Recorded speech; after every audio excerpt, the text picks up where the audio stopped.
जगन्नाथ दर्शक बंधु जदि आपण रोग जंत्रणा भोग करुछंती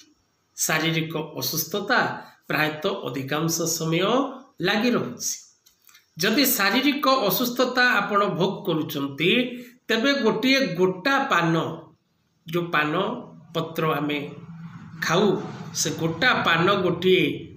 जुगाड़ करंतु ताको भल भाव रे धोई नियंतु एवं से गोटा पान पत्र रे गोटे गोलाप फूल एवं गोटे नड़िया एकत्र करी आपण रोगीर मुंड चारि पाखरे 31 थर बुलेई दियंतु गोटा पान गोटा गोलाप फूल एवं गोटा नड़िया तापरे से द्रव्य को